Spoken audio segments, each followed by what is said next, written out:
Hi there, Mats Lundqvist here in Gothenburg, answering question number 2 from Norris. Thank you so much again for your appreciation, and I love this new way for me of communicating over YouTube and Facebook and stuff.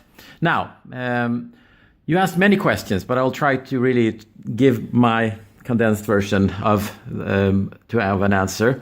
I will also post links to my dear colleagues Martin and Karen's works and my own works, so those who want to indulge can read some of the stuff that we have done when we have researched a little bit around this. Now, to give a condensed version, I think you're asking, how do you get this flying? And does it have to be a green field? How do you get a more action-based venture creating or venture creation program flying? And if you want to do that, does it have to be a green field? My simple answer is there's never a green field. Even Chalmers is not a green field. We did not have a business school, and we still don't have a business school. That might make things easier being a technical university, but we also have a lot of history and stuff.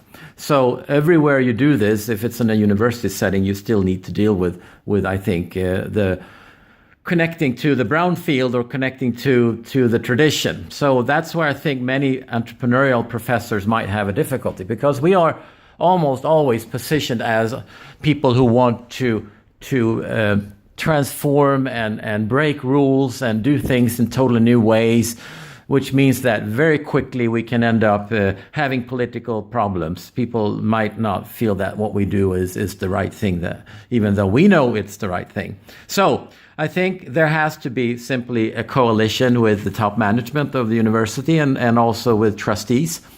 Our studies indicate that the reason there are not that many venture creating programs is probably because that coalition is not there. We had it. We had our president signing in. And I think that was important way back in 96, 97 when we were preparing for it. And we've continuously made sure that we have that support, while then after that emphasizing that we are a team that likes the real stuff. We are like a lab, a venture creating lab.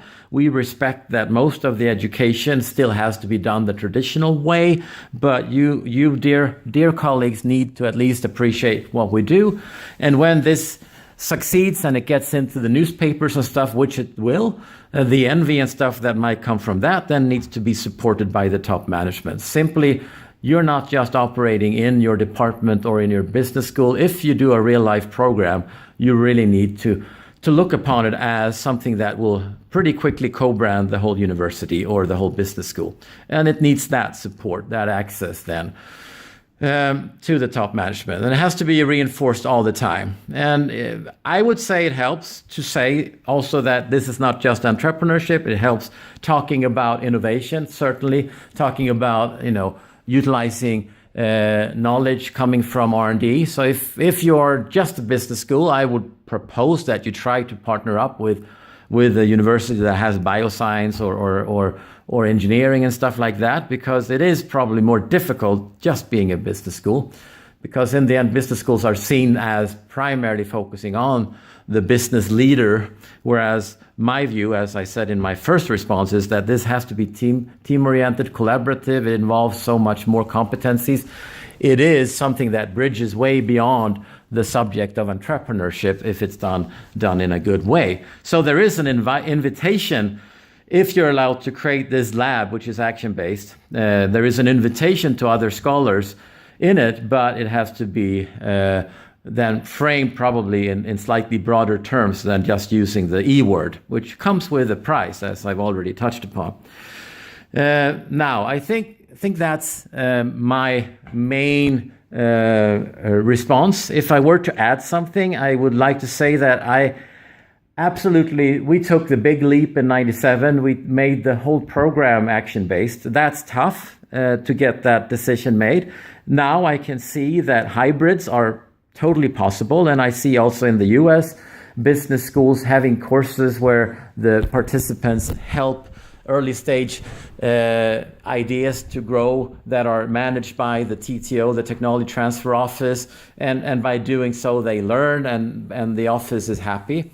There has to be a lot of bonding and discussions with the TTO if you want that to fly, because the TTO is normally used to wanting to pick the winners. And this does not fit with an educational setting. There has to be the attitude that anything might grow big, even ideas that seemingly are not prioritized, then needs to be put into the hands of students, who then need to be, seen as being, at least to some extent, in the driver's seat. They should at least sometimes be able then, if they make a good evaluation and they're able to point at new value, and they're connecting with customers, and they're actually working action-based and learning in an action-based way, well, then they should at least sometimes be able to negotiate the rights to running with the IP and perhaps making a startup. So it's all about brownfields. There are different types of brownfields.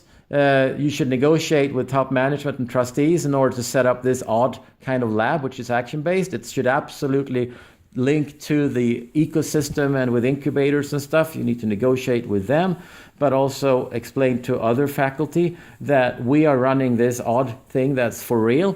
That will mean it will get new types of money and new type of recognition, but it's also really hard work. It's a lot of hard work, so it's not any kind of normal teaching assignment that the core team of teachers do. So please respect that, and if they don't, well, then you have the top management to support you. If you listen to this, as well as not perhaps jumping into the full-fledged version, you can also do hybrids. You can have courses that are action-based within a traditional program. I'm pretty sure that this can really skyrocket and spread very quickly around in the world in the years to come. Thank you again for listening to me all the way to here, and this time I was only 7 minutes, so I'm becoming faster. Take care, everyone. Bye-bye.